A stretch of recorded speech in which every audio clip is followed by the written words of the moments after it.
Hello everyone, VG Sav here, and today I am going to finish my first impressions review of the Titanfall beta.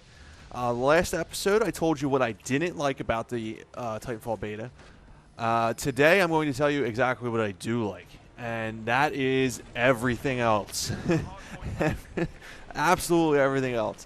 The game is very, very fast-paced, and I like that a lot. There is absolutely no running fatigue, so you're gonna be sprinting the whole time. You don't have to worry about slowing down if you're sprinting.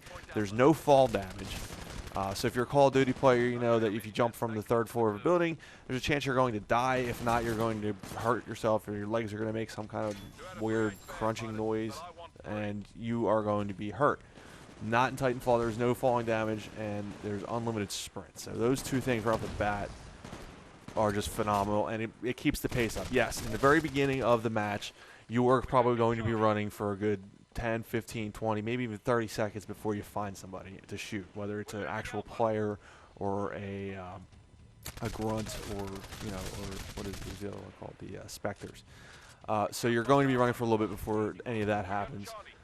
However, after that, it is nothing but in your face.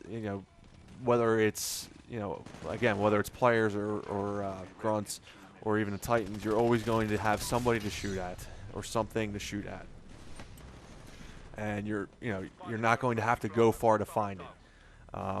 So that's, to me, a very good thing. I like how fast paced it is. It's very, very up tempo, very fast paced. The next thing I will definitely mention is the balancing of the guns. The guns appear. There's only 5 guns in the beta. Well, 5 guns plus the ones you can get off of the burn cards, but they were amped up, guns anyway, so I can't really even count them. But they appear to be very balanced. The sniper rifles are not one-shot machines. You have to get a sniper. You have to get a headshot with the sniper rifle for it to be a one-shot kill. Otherwise, it's a 2-shot kill. Some people who really like sniping may not like that. However, if you're a really good sniper and you pretty much always get headshots anyway, you're going to like it. And kudos to you. I've never complained about a sniper personally. If you're going to get 2 shots and or a one-shot headshot, good for you. That means you're sniping the right way. So I have no problem with that. Some people were talking about the pistol, the auto-aim pistol, the smart pistol, I believe it's called. I didn't really get to use it too much because I'm not really a pistol fan of using something like that aims for me, locks home for me. However, I've had the little bit that I've used of it, I can tell you it is not really that overpowered. You have to be pretty close for it to lock on, and it's not always a one-shot kill. Sometimes it's excuse me. Sometimes it's a 2-shot kill. Excuse me. So I don't really find that gun too overpowered. The rifle, I think, is probably the strongest gun, maybe the strongest gun, just because the pure range of the gun. You throw a silencer on it, it almost kind of borders on OP because you're not on the map when you're shooting it, so people really never see you coming. From best I could tell, it's about a 4 or 5 shot kill at just about any range. Everything really, though, appears to be 3, 4, 5 shot kills. Even this SMG, which has a pretty junky range. I really didn't like it. I felt like after, once I got out to a certain distance, I really wasn't hitting anything. So the SMGs, at least the one that was in this game, did not appear to be completely overpowered. And the shotguns are a one-shot kill. People need to, a lot of people hate shotguns because, oh, it's a one-shot kill. It takes no skill to use. Yes, you can hip fire with it. Yes, you can get one-shot kills with it. You're probably not going to get a one-shot kill if you are just simply hip firing it. You do have to ADS it for the most part that I've noticed to get a one-shot kill with the shotgun. But the range on it is what a shotgun range should be, and that's not very far. If you have to be pretty close, I would say, probably within about 10 feet, 10 to 12 feet, maybe 15 feet, to get a one-shot kill. There's no attachment that's going to increase the range of that, at least not that was in the beta. I doubt they will put anything like that on there because I think their objective is to keep the guns balanced. Now, the Titan anti-Titan weapons, I will say maybe I kind of like the Sidewinder more than whatever I forget what the launcher was called. I think the Sidewinder, because it shoots faster, will overall do more damage than the launcher. But the launcher does take out a pretty good chunk of health on a good, on a shot. If you're using a conjunction with somebody else that's using the Sidewinder, I'd say that the launcher may actually be overpowered, but the fact that you have to take that shield down and then hit them again, it takes forever to lock on. I think it balances it out pretty nice, but the Sidewinder might be a little stronger. But overall, it's not going to be so glaring, versus the launcher neither of them are viable options. I just personally like the Sidewinder because I like the spray. I don't want to sit there and try to lock on. The secondary guns I really didn't use a whole hell of a lot, so I can't really comment on them. What else do I like about the game? The two maps, I like them both. I had no complaints about either of them. One of them was wide open. Fracture had 2-3 buildings somewhere in the middle.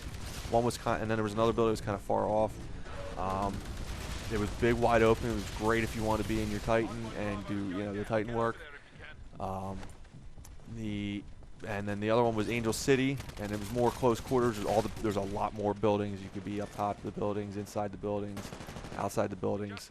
It was especially in the Titan. It became very, very close quarters because there was just limited space to walk to the Titans. You had to stay in the streets, to the alleys.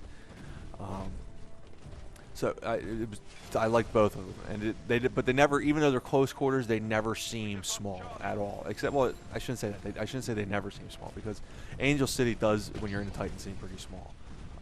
Not so much on Fracture. Fracture does, like I said, it's a lot more wide open in Fracture. So Fracture kind of, even when you're in Titan, still feels like a big map, but it never feels too big either. Like they feel big, but they don't feel huge. They don't feel ginormous.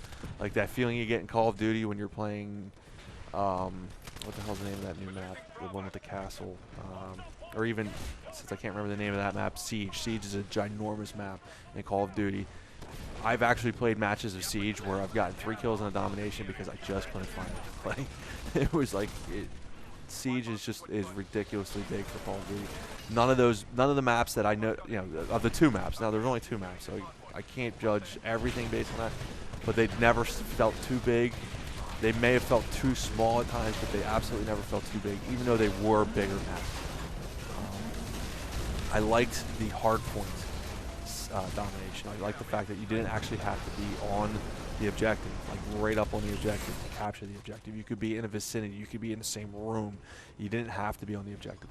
One thing I want to point out too, which I might have maybe should have put in a dislike, the fact that you can't capture all of the hardpoint dominations with a Titan. There's one on both maps. I think it was C on both of them. That was the only one. So it kind of gave the advantage to whoever was spawning C, in my opinion. So maybe that's something they need to look at balancing wise. But it's for, maybe even I'd love to see it, a halftime like they do in competitive Call of Duty domination.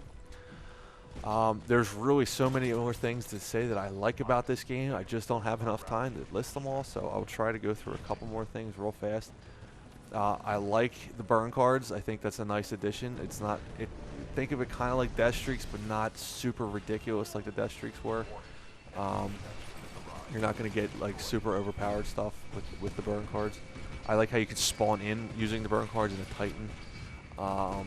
So if you want to, and that actually gives your team an incredible advantage. And the last thing I want to mention is, you just saw it right here, I like the fact that it just doesn't end. You get to chase the enemy to their drop ship if you win, or run to your your pickup ship if you lose. So that's my video for today. I will have one more Titanfall video before I go back to my Call of Duty videos. If you like it, make sure to like, subscribe, leave a comment. Thank you for watching.